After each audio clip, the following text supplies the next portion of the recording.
Buenas tardes, mi nombre es Hipólito Reséndiz Castillo, con matrícula 2102-1680 de la Universidad Virtual del Estado de Guanajuato. El nombre del módulo es Derecho Procesal Penal y el nombre del reto es ¿cuáles fueron los antecedentes latinoamericanos de la Reforma Constitucional Mexicana? Esto es con fecha del día 12 de abril del 2023.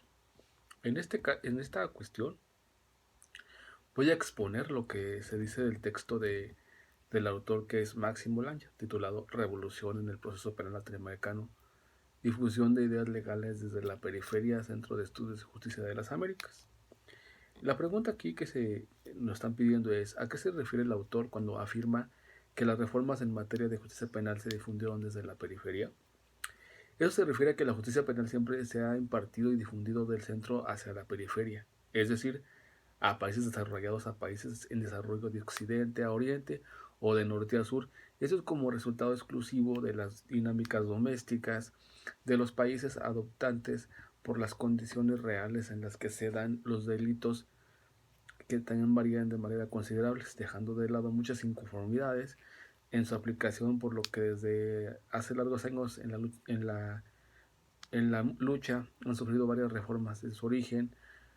Los análisis neorrealistas de las relaciones internacionales y el análisis de elección racional en el derecho internacional señalan que los estados centrales pueden imponer leyes, normas y políticas públicas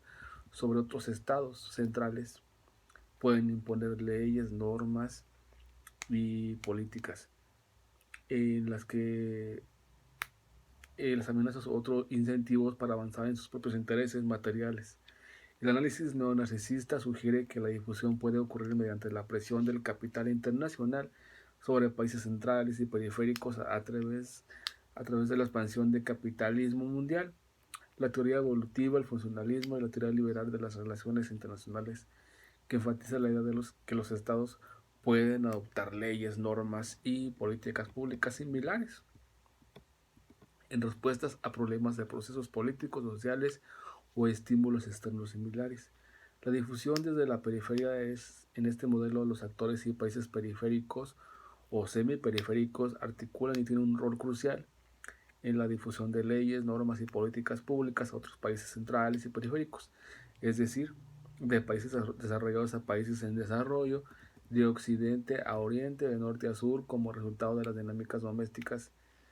de los países adoptantes. En el caso de la difusión horizontal, semi-horizontal desde la periferia, se refiere que las leyes, normas, leyes y políticas públicas se difunden desde actores en países periféricos o semiperiféricos a otros países periféricos o semiperiféricos.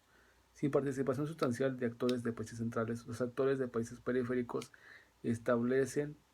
alianzas con actores de países centrales, convenciéndolos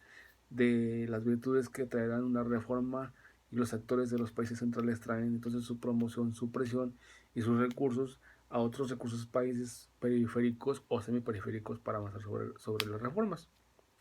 Dice que distingue a los códigos inquisitivos y a los códigos acusatorios en Latinoamérica, en que el sistema acusatorio se refiere a procesos penales que son orales y públicos, se distinguen entre las funciones de investigación y juzgamiento. Proviene el Ministerio Fiscal y la víctima y el imputado de un número de mecanismos para resolver el caso sin tener que ir a juicio. Antes de adoptar el nuevo modelo del sistema acusatorio, se aplicaban los códigos inquisitivos, que fue la principal legislación procesal para Hispanoamérica durante el periodo colonial, y fue conocido como las 7 partidas, que consistían en 7 libros que regulaban múltiples áreas del derecho. El modelo inquisitivo fue creado por la Iglesia Católica y las monarquías absolutas y prevaleció en Europa continental, Hispanoamérica del siglo XIII y XIX. En primer lugar, el proceso penal fue dividido en 2 fases principales, que se les llamó fase de investigación preliminar, que le domina sumario e instrucción, y la fase de juzgamiento y determinación de la pena, que se llamaba plenaria o juicio. Ambas fases eran escritas, de hecho, era la columna vertebral del proceso penal, y era el expediente que la policía y el juez de instrucción recopilaban. Este expediente documentaba toda la actividad procesal desde el comienzo y declaraciones, registros testimoniales, periciales, etc., que el juez evaluaba en el que juzgaba en la fase de juzgamiento. En segundo lugar, bajo estos códigos inquisitivos, un juez estaba a cargo sobre la investigación preliminar. En este modo tenía eh, el juez, por ejemplo, él tenía, por ejemplo, durante la cuestión era de naturaleza inquisitiva, era secreta para el imputado y su abogado, al menos hasta cierto momento determinado, el imputado no tiene derecho a estar presente durante la ejecución, más bien durante la recolección de elementos de prueba o a conocer la imputación en su contra antes de ser interrogado por el juez de instrucción. Además, con limitadas excepciones, la prisión preventiva del imputado era obligatoria, tampoco era discrecional fiscal, lo cual significaba que, en teoría, cada vez que la policía o los jueces sabían sobre un posible delito, debían iniciar el proceso penal sin considerar la gravedad del delito, las características del imputado. Finalmente, el juez estaba a cargo de las fases de investigación preliminar y el juzgamiento. En este caso, en la fase del juzgamiento y de la naturaleza más acusatoria, el nuevo código acusatorio de nuevo contenía muchos elementos acusatorios, tales como el juicio oral y público, el brindarle derecho al imputado durante la investigación preliminar y poner al fiscal a cargo de la investigación preliminar. Respecto a los delitos menores, se mantenía el principio de legalidad procesal y se conservaba al juez de instrucción para delitos más graves. Además, la investigación preliminar era escrita y secreta hasta la declaración del imputado ante el juez. Dice, ¿cómo influyeron los actores internacionales en la formación y expansión de la red de activistas y reformadores en América Latina? Bueno, derivado de reformas internas en Argentina durante las quintas jornadas del Instituto Iberoamericano del Derecho Procesal, identificaron el Código de Córdoba de 1939 como el modelo de seguir para un nuevo Código Procesal Penal moderno. Para la región, Costa Rica adoptó este nuevo Código Procesal en 1973 y en la década de 1980 un número de actores de Estados Unidos también empezaron a trabajar en el área de justicia penal en América Latina y jugaron un rol crucial en la extensión de estas reformas. En 1961 Estados Unidos lanzó la Alianza para el Progreso y estableció la Agencia de Estados Unidos para el Desarrollo Internacional denominada USAID. En 1975 la USAID crea una oficina sobre administración de justicia para América Latina y el Caribe y comenzó a prestar asistencia a los países de Colombia, Perú, Costa Rica, República Dominicana, Guatemala, Honduras, Panamá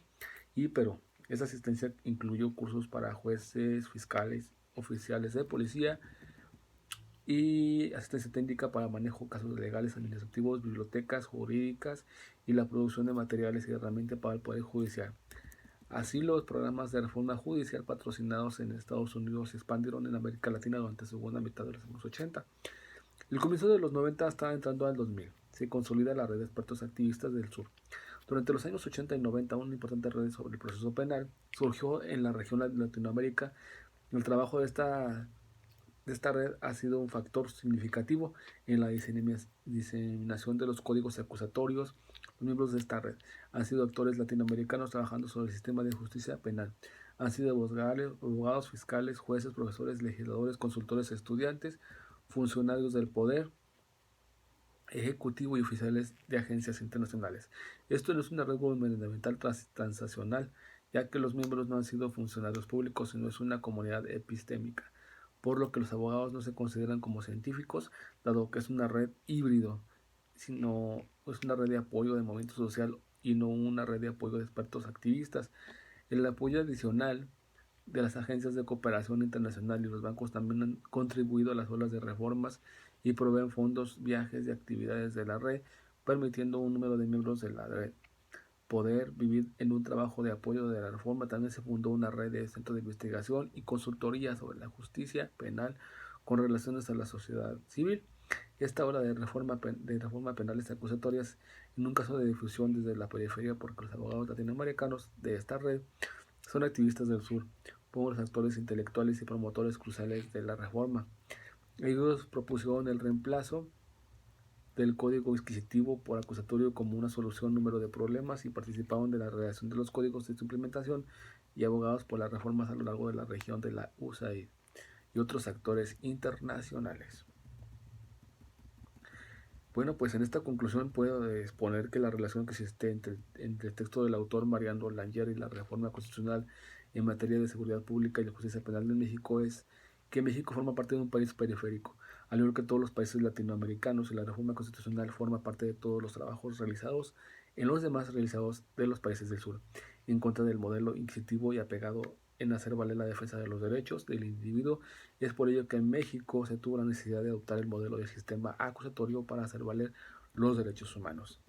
Bueno, pues esto es lo que yo tengo que exponer dentro de mi reto, y pues agradezco mucho a mi asesor que está él dando fe de esta exposición, de este texto que nos acaba de exponer él, para que podamos exponerlo nosotros también a través de este video. Muchas gracias.